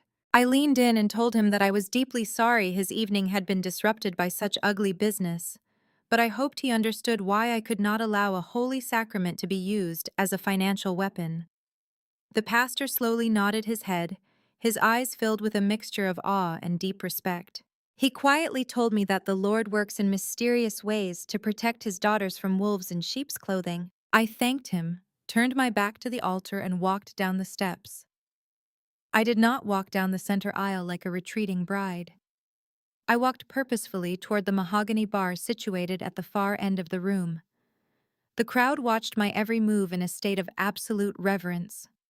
I approached the head bartender, a young woman who was staring at me with wide, idolizing eyes. I rested my hands on the cool marble countertop.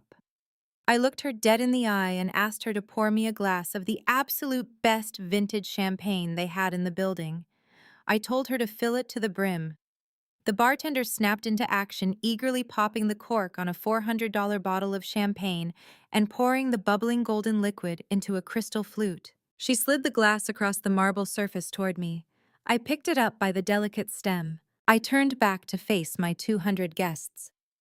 The room was still perfectly silent, waiting for my final cue. I raised the crystal flute high into the air. I projected my voice so that everyone could hear me clearly without the microphone. I announced that the toxic waste had been successfully removed from the premises. I told them that the bar was entirely open, the premium catering was ready to be served, and the live band had been paid until midnight. I declared that tonight was a celebration of bullet-dodging financial independence and glorious singlehood. I took a long, satisfying sip of the cold champagne. It tasted like absolute victory. The room erupted.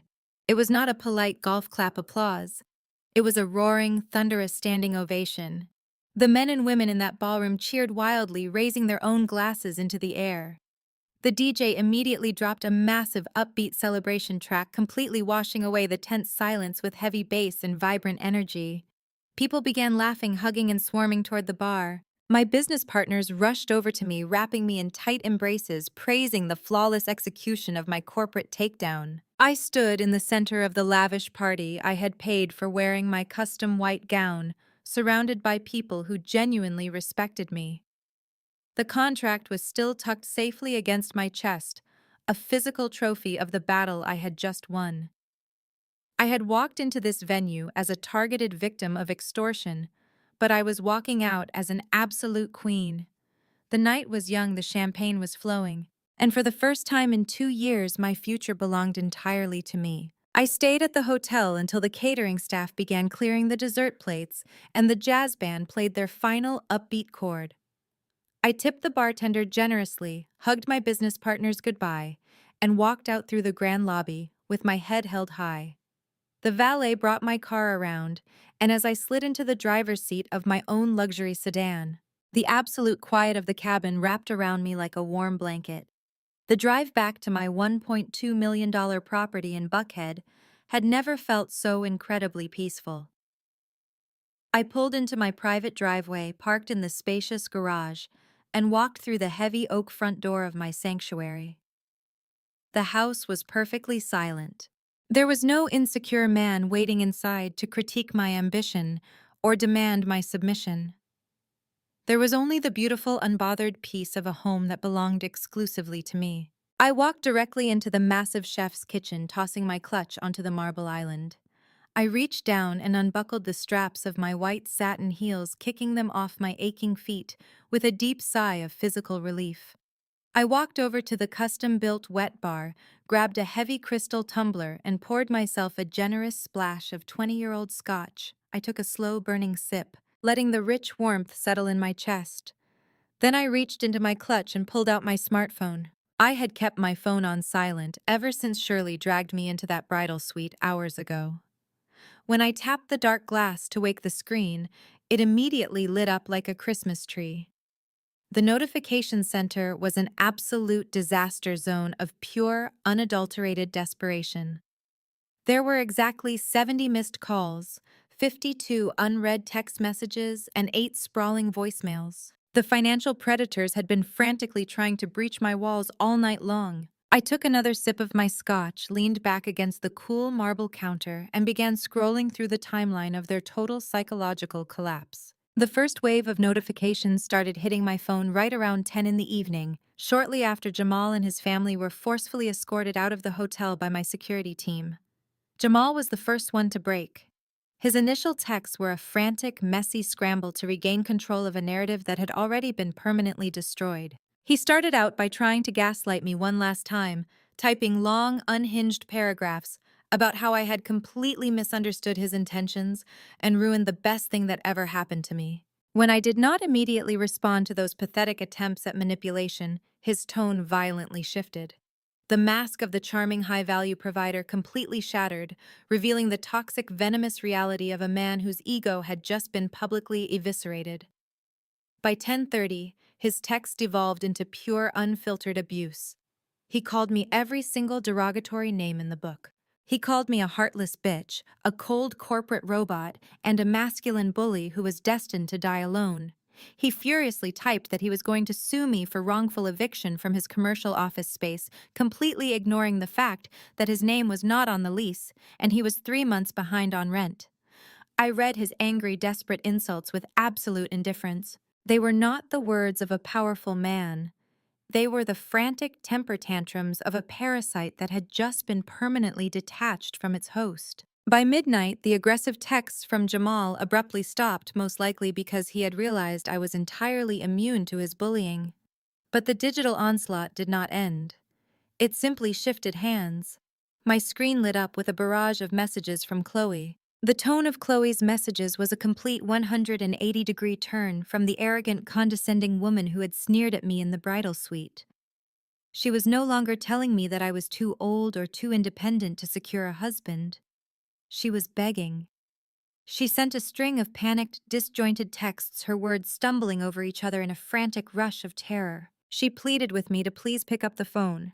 She said DeAndre was pacing the floor of their apartment hyperventilating because the senior deacons of the church had already called 3 different lawyers. Chloe typed that Deacon Thomas had officially scheduled an emergency meeting with the local police department for Monday morning to hand over all of DeAndre's fraudulent investment documents. She begged me to reconsider the financial guarantor clause. She actually had the audacity to ask me to wire them just $200,000 to act as a temporary show of good faith to the church elders, promising that DeAndre would pay me back the second his imaginary investments rebounded. She claimed that if I did not help them, her husband was going to go to federal prison for wire fraud, and her entire social life would be permanently destroyed. The sheer delusion of her request was staggering. She still believed that I owed them my wealth simply because they existed. I watched her messages pour in, watching the reality of a federal indictment slowly crush her manufactured high society dreams. I did not type a single letter in response. The final, most pathetic act of the digital circus arrived at exactly 2 in the morning. My phone vibrated heavily against the marble countertop, signaling a new voicemail. It was from Shirley. I set my glass of scotch down, tapped the screen and pressed play, placing the phone on speaker. The audio filled my quiet kitchen. Shirley was not screaming anymore. The loud, righteous indignation she had weaponized in the ballroom was completely gone. She sounded small, fragile, and utterly exhausted. She was weeping loudly into the receiver, her breath hitching between heavy sobs. For the very first time since I had met her, the devout, praying mother of the church dropped her holy facade and admitted the ugly, undeniable truth. She cried through the speaker, her voice trembling violently. She said, "Nia, please, please do not do this to us. You do not understand how bad it is. We are completely broke. Jamal is drowning. DeAndre has ruined us. I am going to lose my position on the church committee and they are going to take my home. You have so much money, Nia. You have so much. It would not even hurt you to help us fix this. Please, I am begging you as a mother. Show some Christian grace. Forgive us and help us save our family." I stood in my $1,000,000 kitchen listening to the woman who had tried to steal my house beg me for Christian grace. She wanted grace only after her extortion plot had failed. She wanted forgiveness only after her public humiliation was complete. She wanted me to act like a savior when she had spent the entire evening treating me like a sacrificial lamb. She did not want grace. She wanted a bailout. I let the voicemail play out until the automated voice announced the end of the message. The kitchen returned to its perfect unbroken silence. I picked up my heavy crystal tumbler and finished the last drop of my scotch. Auntie had taught me many invaluable lessons about surviving in a world that constantly demands women to shrink themselves. She taught me how to read contracts, how to negotiate commercial leases, and how to spot a financial predator from a mile away. But the most important lesson she ever taught me was about the strict boundaries of personal access. Auntie always used to look me dead in the eye and say, "Baby, the price of access to me is respect, and your card just declined." Jamal Shirley. Chloe and DeAndre had tried to run their fraudulent credit cards through the machine of my life for the very last time. They had assumed my love was an infinite line of credit they could endlessly abuse. They had assumed my success was simply a communal resource for them to plunder. They were entirely bankrupt, both financially and morally. And I was officially closing their accounts. I picked up my smartphone. I did not write a long emotional paragraph explaining my feelings. I did not send a fiery response to Jamal's insults, or a logical breakdown of why I would never pay DeAndre's debts, or a theological debate about the true meaning of Christian grace for Shirley. They did not deserve another single syllable of my time, my energy, or my intellect. I opened Jamal's contact profile. I scrolled down to the very bottom of the screen and pressed block caller. I opened Chloe's profile. I pressed block. I navigated to Shirley's number and permanently blocked her from ever reaching my device again. I went through my social media accounts and severed every single digital connection I had with their entire extended family. I locked down my privacy settings, securing my peace of mind with the exact same ruthless efficiency I used to secure my commercial real estate portfolios. I turned the screen off and set the phone face down on the marble island. It would not light up again tonight. The digital silence was absolute and incredibly liberating. The 70 missed calls and the frantic voicemails were erased from my immediate reality, banished to the void where they truly belonged. I stood alone in the center of my beautiful home, feeling the cool hardwood floor beneath my bare feet. I had survived the ambush. I had protected my kingdom. And as I turned off the kitchen lights and walked upstairs toward my master suite, I knew that tomorrow morning was going to bring a massive tidal wave of consequences for the family that had tried to bury me. I was going to sleep like a baby, knowing exactly what was waiting for them when the sun finally came up. I woke up the next morning at exactly 8 o'clock. The early Sunday sunlight was streaming through the sheer curtains of my master bedroom, casting a warm glow across the hardwood floors. For the first time in 2 years, I did not wake up with a knot of anxiety in my stomach about Jamal's whereabouts, his credit card bills, or his mother's endless demands.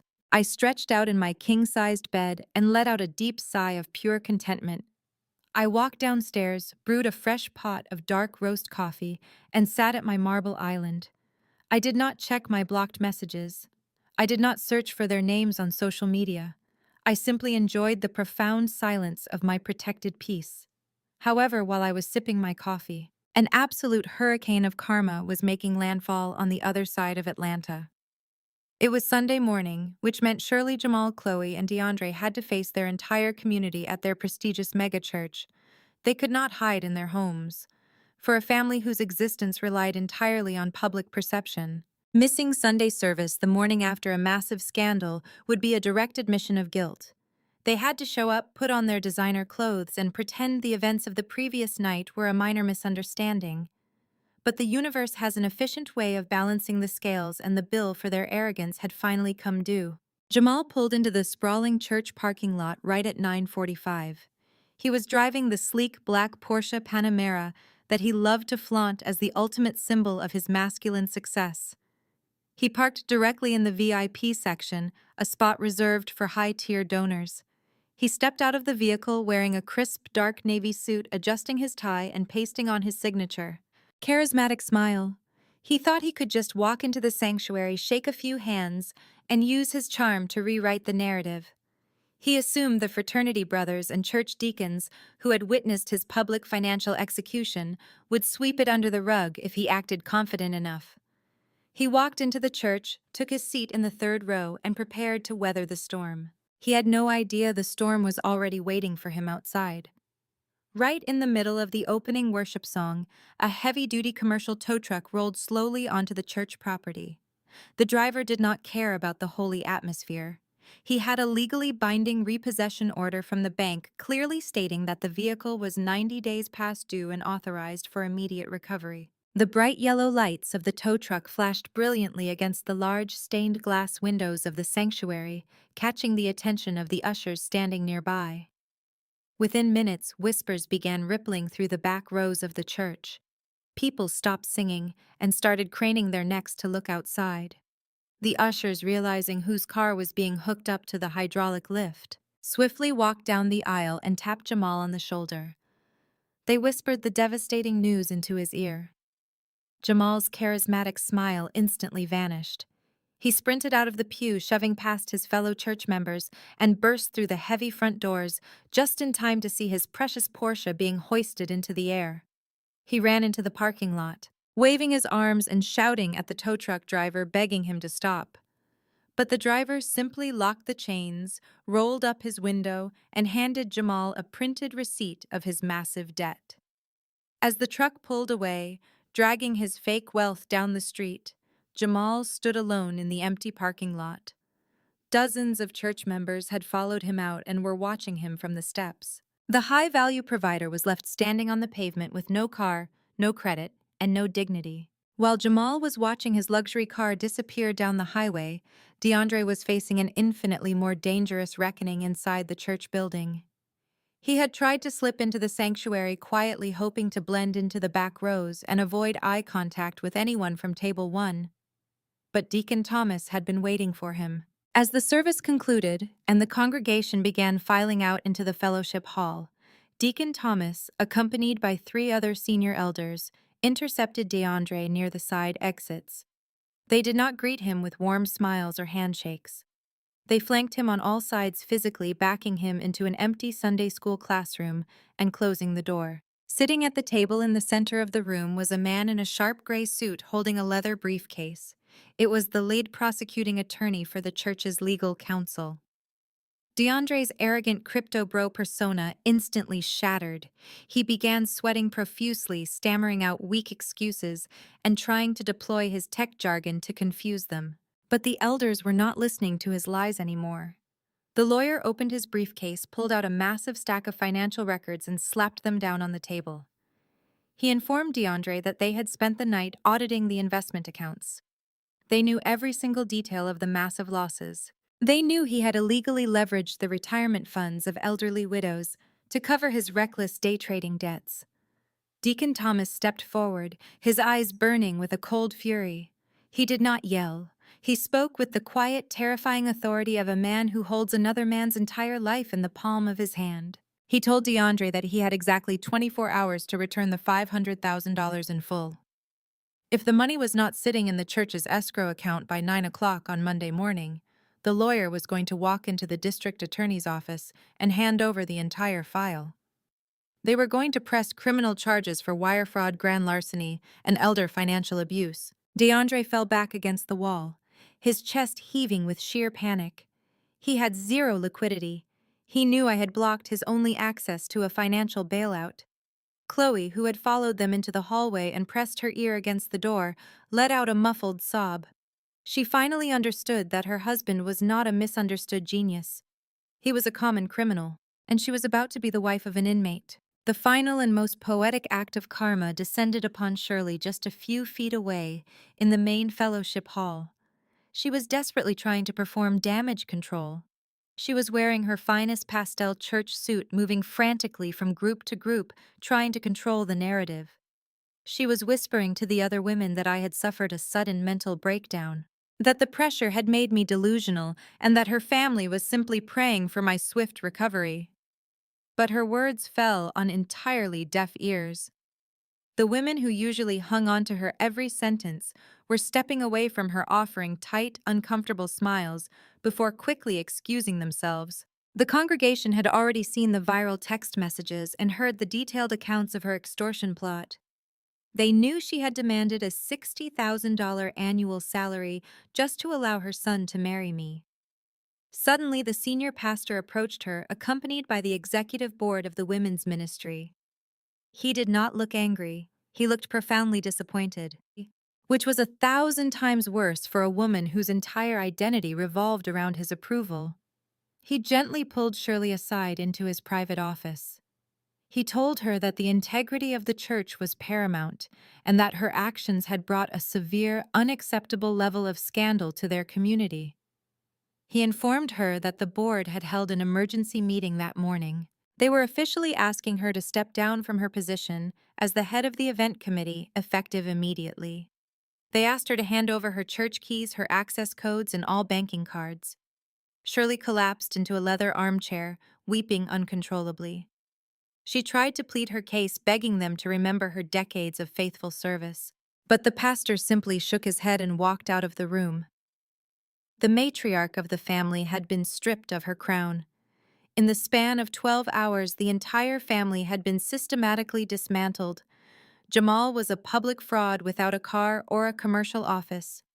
DeAndre was staring down the barrel of a lengthy federal prison sentence. Chloe was facing total social and financial ruin. And Shirley, the architect of the entire plot, had lost the only thing she truly cared about: her prestigious reputation.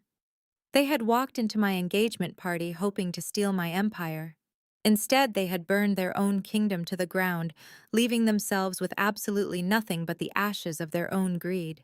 On Monday morning, I walked into the luxury high-rise building, where Jamal was packing his belongings into cardboard boxes under the watchful eyes of my private security team. I did not stop on the 30th floor to gloat over his misery. I rode the private elevator straight up to the penthouse suite, where my commercial real estate firm was officially headquartered. I sat down behind my massive mahogany desk, opened my silver laptop, and logged into my secure corporate banking portal. I stared at the glowing screen, looking at the exact amount of liquid capital I had kept accessible. There was exactly $500,000 sitting right there in my high-yield savings account. That was the exact amount DeAndre demanded I guarantee to save him from a federal prison sentence. That was the exact amount Shirley expected me to sacrifice to protect their family name. I smiled, the kind of deep, satisfied smile that comes from knowing you just avoided the absolute biggest financial mistake of your entire life. I picked up my phone and dialed my commercial broker. I told him I was ready to execute the contract on a property we had been scouting for the past 6 months. It was a highly profitable commercial retail plaza located in the heart of a rapidly gentrifying urban neighborhood. The asking down payment was exactly $480,000. Within 30 minutes, the wire transfer was successfully processed, the legal documents were securely signed, and my commercial real estate portfolio expanded by another multi-million-dollar physical asset. I proudly used the capital they wanted to steal from me to literally buy more solid ground for them to walk on. But I was not finished spending money that morning. I still had exactly $20,000 left over from that liquid reserve. I opened a new tab on my browser and went straight to the website of an exclusive luxury travel agency. I booked a first-class, month-long solo trip to the beautiful Maldives. I reserved a private overwater bungalow featuring a glass floor, a dedicated personal butler, and a stunning infinity pool that spilled directly into the crystal-clear Indian Ocean. I paid the $20,000 invoice in full, closed my laptop, and leaned back comfortably in my leather chair. 2 weeks later, I was sitting quietly on the private wooden deck of my luxury bungalow in the Maldives. The warm ocean breeze was blowing through my hair, and I was holding a glass of freshly squeezed tropical juice. The absolute silence of the remote island gave me the perfect environment to deeply reflect on everything that had transpired. I thought about the suffocating pressure society constantly places on ambitious women, especially Black women. From the time we are little girls, we are subtly trained to shrink ourselves down so that we absolutely do not intimidate the fragile men around us. We are taught that our ambition is secretly a dangerous masculine flaw, that our financial success is somehow a direct threat to traditional family dynamics.